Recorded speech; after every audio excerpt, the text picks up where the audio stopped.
What is up, everybody? Welcome to another edition of the Touchline Talk show. Thanks so much for tuning in. Be sure to hit that subscribe button so you don't miss any of the content I put out every single week. Today's show devoted exclusively to the Champions League. Going to go in reverse chronological order, starting with Wednesday's games, then going back to Tuesday's. There's a lot to get to here, a lot of bigger picture things to discuss. So I'm going to jump right in, of course, with what happened in Germany. Bayern Munich 2, PSG 0. Before I even get into this game and all of the things that come with it, I would like to start by saying that PSG did not get unlucky with this draw. PSG failed to win their Champions League group. I don't think we can make a big enough deal about this idea, this fact, that Benfica won that group. And you go look at the consequences of that, and PSG draw Bayern, and they could have drawn City, they could have drawn Real Madrid, they could have drawn whoever you want to throw in there. They drew Bayern, and Benfica got the benefit of the worst team left in the round of 16 because they won their group. The team who got the unfortunate draw here was Bayern. Bayern have not lost a Champions League game this season. Bayern have been the best team in the Champions League this season. At least you can make the argument, and I will certainly make that case. Right? Inter, Barcelona, that's 4 of your group stage games, and now PSG, just to get to the quarterfinals. And Bayern still took care of business and did so rather emphatically. So the game itself.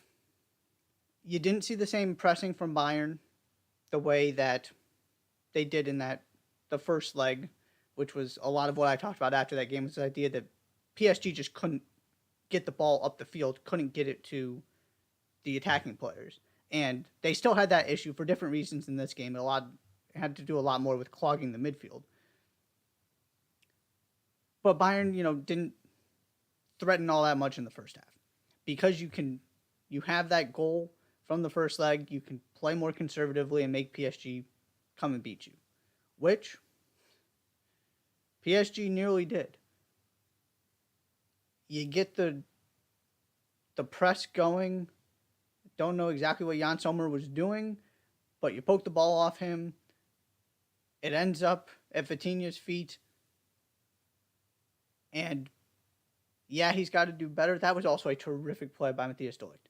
Matthias de Ligt had a sensational game, as did Alphonso Davies, with what they did defensively. And Davies, obviously, what he gives you going forward, but he was really good. He came up with a couple key blocks in this game, too.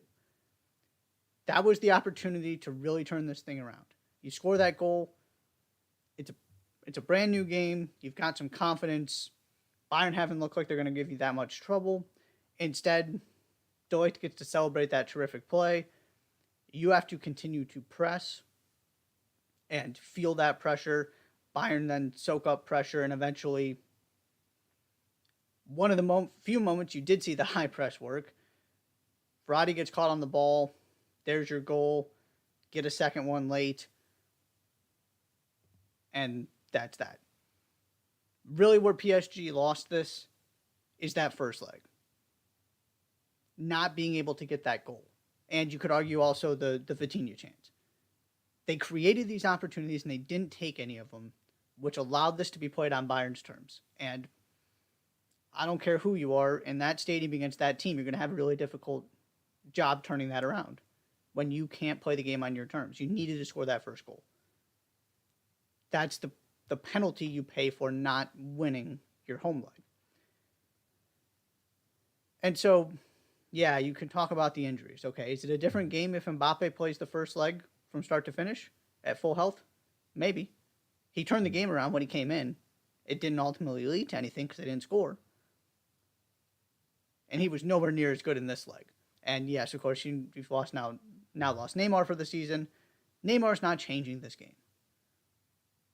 The issues PSG have nothing to do with that front three. You look at the midfield in this game, and I was somebody who at least gave him credit, both from the coaching hire and from the signings they made this offseason. At least they tried something different. You got to give them that much. They signed some not so flashy names, particularly in the midfield, which has been an area of weakness. And they hired a coach who has done a terrific job with the teams he's managed and has never done something like this before. You can say that's a bad idea, but they also haven't had the success they want with the guys who know how to manage those kind of players.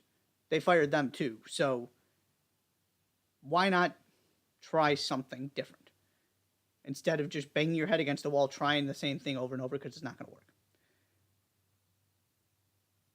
Which makes the way that this played out that much more concerning and infuriating if you're a PSG fan. Because you have no reason to believe anything changes next season. One of the reasons why is look at the substitutes that came into this game. And I know injuries played a part here. I get that. PSG brought on two 17-year-olds and a 20-year-old. Bayern brought on João Cancelo, Sané, Mane, and Serge Gnabry were four of the subs, if I remember correctly. Especially with, an Mbappe who gets injured from time to time, a Neymar who seems to get injured every season, an aging Messi. You just aren't beating the Bayerns, the cities of the world, without depth. And part of the reason they don't have depth is they've jettisoned all of those players who you would expect to come on in games like this because of the money they're spending on that front three. And the fact that financial fair play is sort of a thing. And you go look at all that money that they spent 2 summers ago, Donnarumma, Hakimi, Messi, etc. They can't just continue to add that to what they're already paying. Now, maybe you argue they can and nobody cares. I'm not getting into a financial fair play conversation right now. My point is, this is the route they chose. And last season you can say, okay, they were figuring it out. Messi wasn't himself. Give him another go. Again, I give him credit for trying something different. And the end result was the same. Which now leads to the really big questions. Things like, what reason does Messi have to say and try to? What reason does Messi have to stay and try this again next season? There is no reason to believe it's going to be any different. What does he have to play for or prove? He's got his World Cup. It's not like he's walking into next season feeling really good about his chances to win another Champions League, because that would change the conversation. He's not staying for a League One title. He's not staying to win the Coupe de France, the only trophy he's ever played for and not won. One of the biggest winners here is Inter Miami, especially with the way they've started this season. Now, it's 2 home games. I'm not going to get too excited about it. But they've got something going there.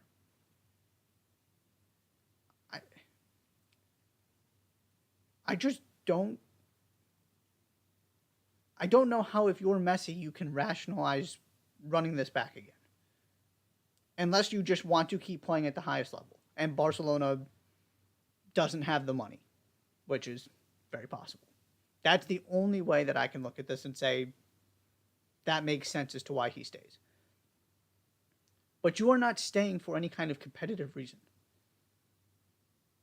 Outside of just simply playing at a high level and getting to play in the Champions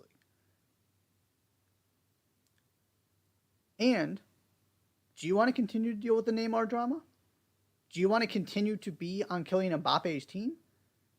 Sergio Ramos and Messi were both out there. And you know who was wearing the captain's armband? Mbappe. Do you want to continue to be part of all of that? That just seems anti-Messi to me. It was definitely worth giving it another go. 100%. And Messi got his benefit out of this season. He looked much more like himself. He was really good heading into the World Cup. Obviously, the World Cup went exactly as he had hoped. There was a benefit to playing on this team leading into the World Cup. 100%. That part all worked out. But now you get to the, okay, so what's next? What else is there to do? The answer would be win a Champions League. And I just don't see it happening. And from a PSG standpoint, you have to give Mbappe everything he wants. You have to keep him at all costs. Look at the difference now, not in this game. This game was not a great example.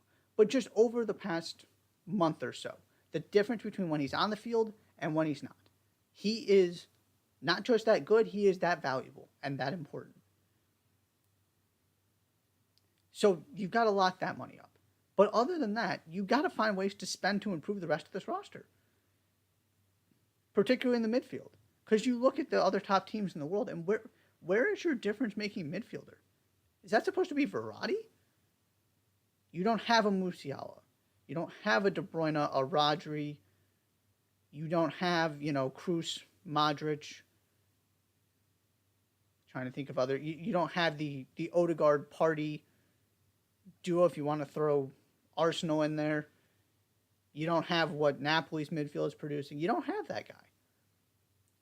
You got to find that guy, and you got to rebuild this bench so that you actually have, 15, 16, 17 starters. There is so much work that has to be done. On top of the fact that this was probably never, ever going to work because you just don't have a team that's built to do the things you need to win a Champions League.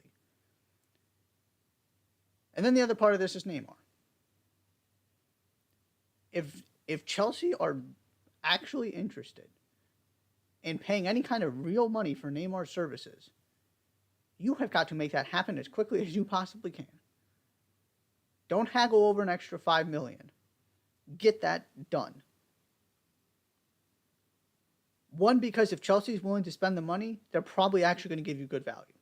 Taboli doesn't seem to be interested in making sort of cutthroat deals and bargaining for every last dollar, the way, Daniel Levy has a reputation of doing. He just made Enzo Fernandez the highest paid player in the history of the Premier League, or most expensive transfer. Again, Enzo Fernandez wasn't playing in Europe. What, this time last year? If I've got the timeline right? You got, if that interest is legitimate, that solves a lot of your problems for PSG. Then you can reallocate that money. I also think this team is just better with one or two of these three than all three of them together. It's kind of the Brooklyn Nets situation of you just can't maximize all these players at the same time. Messi doesn't run. Mbappe's greatest gift is his pace. Neymar is a one-on-one technical player. You can kind of make it work. You can play well with all three of them. It will look great at times, but you are not maximizing them. Because it's impossible, because their skills don't complement each other perfectly. So if you can just kind of, to me, if you are PSG and you are serious about winning a Champions League, and not just spending all kinds of money and trying to protect your image, you got to rebuild this thing from scratch around Mbappe.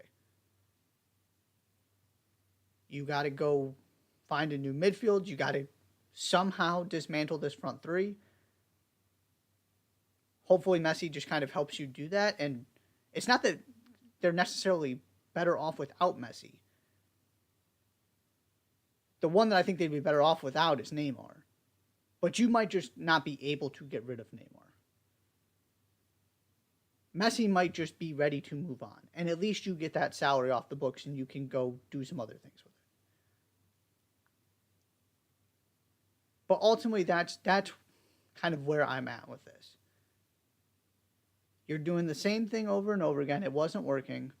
You tried to tweak it within the parameters of what you've already committed to. And again, I give PSG credit for that. And you're back at the exact same spot. You can't trust Neymar to be healthy, even if you do believe in him. You can't trust Messi to be a difference maker every single game. He wasn't very impactful in this one. And your future is tied to Mbappe. Right or wrong, that's the choice you made. And it's, at the very least, justifiable. But this, what you have right now, is not good enough. And Neymar's only going to get a year older, and Messi's only going to get a year older, and you're only wasting another great year of Mbappe trying to do this again and failing again. The quicker you can get out of this, the better.